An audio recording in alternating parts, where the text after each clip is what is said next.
Hello, Millings TV fan. Good morning, good afternoon, good evening po sa kanila kung saan pa yung party man ng mundo. Hello po sa inyo.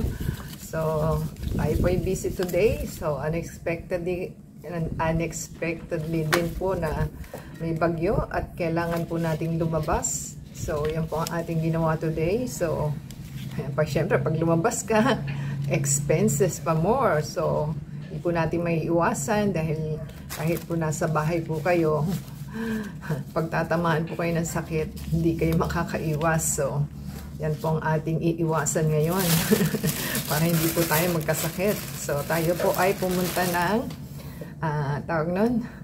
ng lab test. So, hindi po tayo nakakuha ng free ambulance for the senior.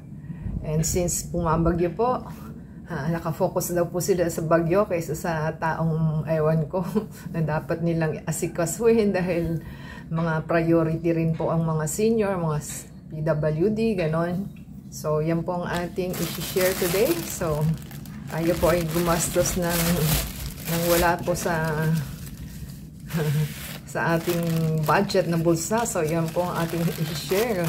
So, paano po pala yung mga taong walang-wala na. So, laban po tayo sa ating pinaglalaban dahil buhay po ang ating hinahabol dito. So, hindi na po natin hinintay pa yung ambulance na assistance. So, siyempre po bumabagyo, wala hong mga pasok. Pati ho yung mga doctor's clinic is kinancel kung Friday po. Monday pa daw sila magre-resume. Hindi good luck. Patay na yung mga taong na kailangan na ng medicines and doctors. So, yan po ang ating pinaglalaban. So, kahit po umuulan, ayaw po talaga nagpumilit lumabas dahil kawawa po ang ating kasama dahil in pain na po siya for 5 days. Hindi kumakain. Wala pong pagkain. Walang tulog. Walang bloated ang tiyan, yung pang experience ng ating pinaglalaban na pasyente. And the same time, may diarrhea. So, biruin mo magkaroon ka ng ganitong sakit at may lagnat. O, diba? Good luck po. So, akala natin LBM lang. So, hindi natin alam. Lumalala po ang ating mga sakit. So, hindi na makakain. So, kung 5 days, hindi ka na makakain at bloated pong iyong tiyan. So, hinay-hinay din po sa pagkain. So, ang anak ko daw po, sabi niya, parang na-experience niya to, naka-confine, pero naka-dextrose lang, hindi po pinakain para po matunaw lahat ng mga kinakain ninyo. So, good luck po sa atin, sa mga mahilig kumain dyan. Kaway-kaway po.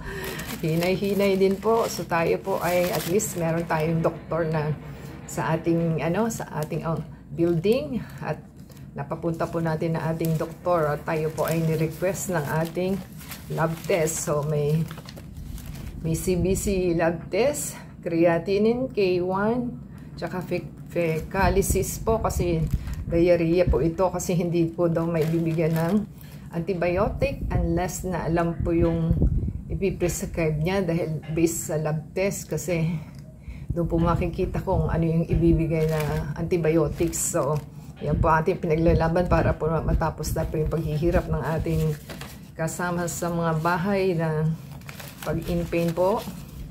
Kailangan po talagang in 3 days time kung hindi nawawala ang fever, dalhin nyo na po sa doktor. Huwag nyo na pong hintayin na abutin pa kayo ng 5 days. Unless yung ano po ninyo, struggle ninyong 5 days is because of financial, di good luck po, di ba? Yan po ang ating experience for today. So, yung kanyang lab test lang po, sabi sa hospital is meron this senior discount na po yon, 779.20 yung aking binanggit. At lumabas po ang result. So, ang result po natin ay galing sa ating Sacred Heart Hospital.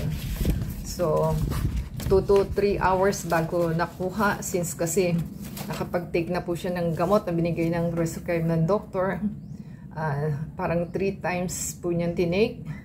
So, pagdating po ng pananghalian, dinner at saka kinabukasan na morning, doon nawala na ho yung, yung diarrhea. So, pagdating sa lab test, wala na pong mailabas na poop. Yung problema naman po is yung hindi siya makapagbawal movement. So, dahil wala po siyang kinain for 5 days. Isipin nyo lang, 5 days walang kinain ang ating pasyente.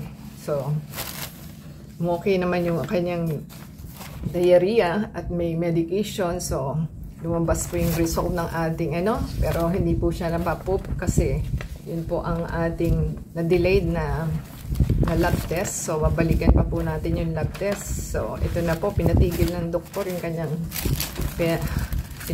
prescribe ng ating isang doktor. So, ibang doktor po ito.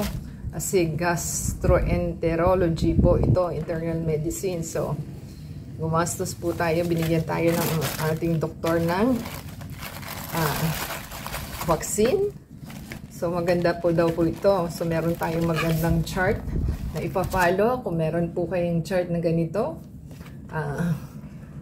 yan po ang dapat nating sundin. So, binigyan po siya ng typhoid vaccine. Ito po yung vaccine, RSV. So, typhoid vaccine po ito. So, marami pong features ng gamot, kaya napa-oo po kami kahit mahal siya. Parang 2,000 something yata yun. So, bukod pa po doon na po tayo na chinek po niya yung ECG.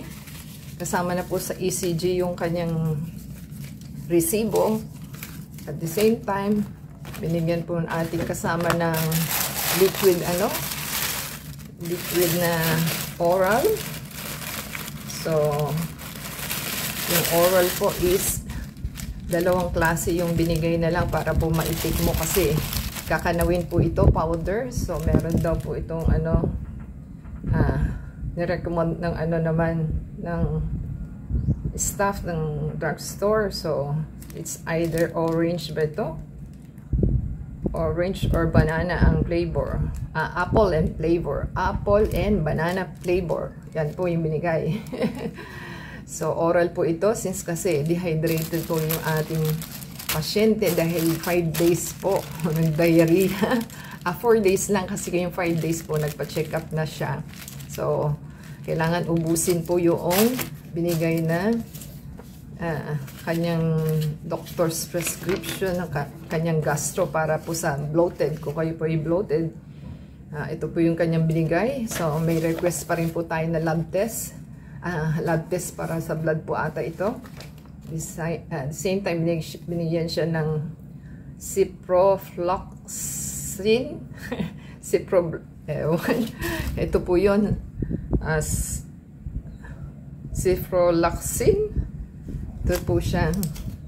So, binigyan siya ng 14 pieces. At binigyan po siya ng 30 oral rehydrating salt. So, salt po talaga ang kailangan pag nag-LBM dahil kulang po kayo sa tubig. Kaya po, madidehydrate po kayo. So, yan po yung ating nireseta sa kanya ng oral. So, kakanawin nyo lang po yun sa glass of water, ang isang sachet. Tapos, inumin daw po kung kailangan, necessary to prevent dehydration nga po ito. So, yun po ang kanyang binigay. So, hindi po natin malaman kung nagpupup pa po siya or hindi na, pero pinistop na po yung diarrhea dahil kailangan po yung dehydration naman yung kanya. So, yan po ang binigay sa kanya. Ito po is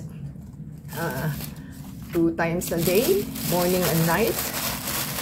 So, yan po ang ating ginastos sa kanilang doctors, is ECG, yung kanyang ECG in doctor's fee, tsaka vaccine, inabot po ng 3,001. At dahil po may vaccine po tayong kasi ang mga matatanda po prone to any sicknesses and diseases. So, yan po ang kailangan natin. Kung makompleto nyo yung chart, at least prevent po yung mga sicknesses and prevention sa ating mga coming up na mga sakit. So, nangyayari po is, ito pong ating oral, at saka itong isa na ito is, nakaano lang po tayo, 842.14. So, may discount po tayo. So, kaway-kaway po sa mga senior PWD.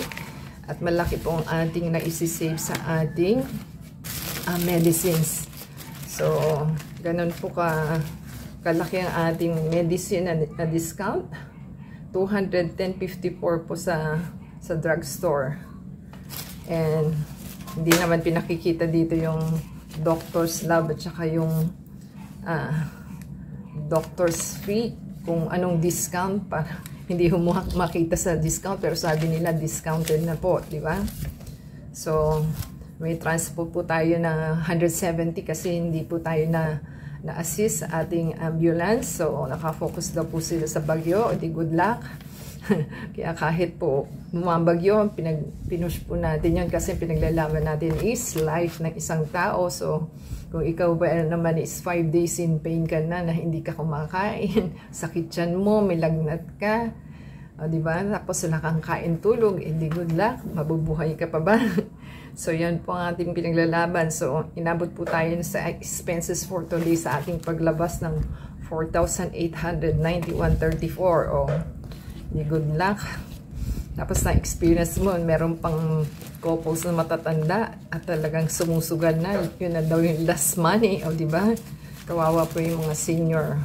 Wala na pong pera. So, supportahan po natin mga anak, ang ating mga magulang.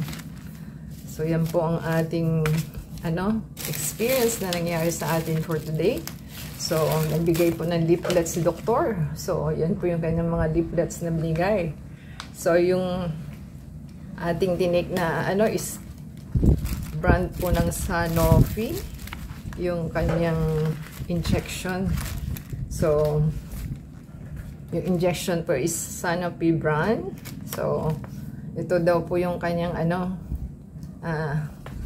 kanyang leaflet. So, kapag may symptoms daw po kayo ng contagious virus, ang symptoms po niya ay may fever ka, may cough, may sore throat, congestion, headache, tiredness, running nose, sneezing, wheezing, rapid difficulty breathing, cyanosis pa yun. So, kapag wala ka daw po nun, may cause serious complications sa pneumonia or worsening of congestive heart failure, asthma, chronic obstructive pulmonary diseases, so COPD. So, kaway-kaway po sa senior.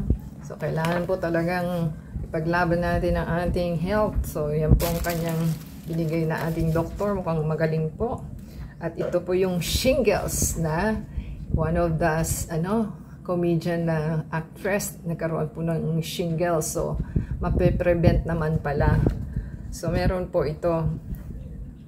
So, hihintayin nyo pa ba magkasakit? Ganyan daw po yung shingles. So, di ba? Yung sa kanya is inabot sa kanyang mata. So, part ng mata niya. So, pwede naman po palang i-prevent. Basta, paglaban yung health nyo kung may pera po kayo. Para, paano na po kung wala kayong pera? So, ito po yung chart. So, yung chart niya is cholera vaccine, dengue vaccine,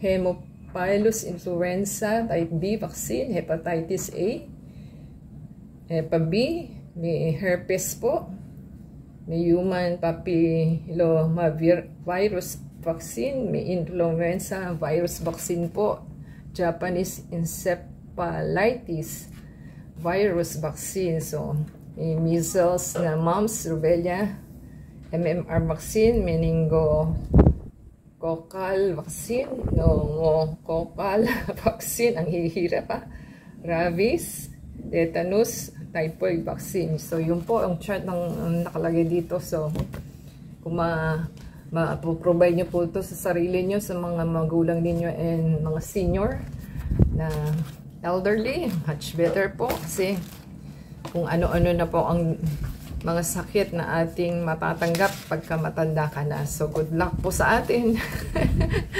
Kaway-kaway po dyan. So, mag-save na po kayo. Yan po ang ating experience. Health is our wealth. So, wag na po nating hintayin pa. Kaya hindi na po kami nag-second thought kanina. So, nag-go agad kami sa kanyang injection. Kasi, kung mababa po ang immune system mo, possibility po talaga meron kang mga sakit na ganyan nangyayari sa atin. So, hindi po natin madadala ang ating pera sa heaven pag tayo'y kinuha na, at least para po ma-enjoy natin ang ating buhay. Yan po ang ating experience na ating nangyari today. So, na po nagustuhan nila at meron silang natutunan. And support po sa ating channel. At give us a thumbs up, comment down below. At isi-shout out natin ang inyong mga pangalan. At the same time, inyong mga channel. At the same time po is support sa ating channel to play the ads and video. At doon lang po tayo na-monetize. And the same time, subscribe po sila. Huwag po nilang kalimutan. Click the bell button notification and give us a thumbs up. And add us sa Facebook, Twitter, TikTok, and Instagram. So, thank you po sa mga Sacred Heart personnel na tumulong sa atin for today. Thanks to Dr. Ferdinand Chua.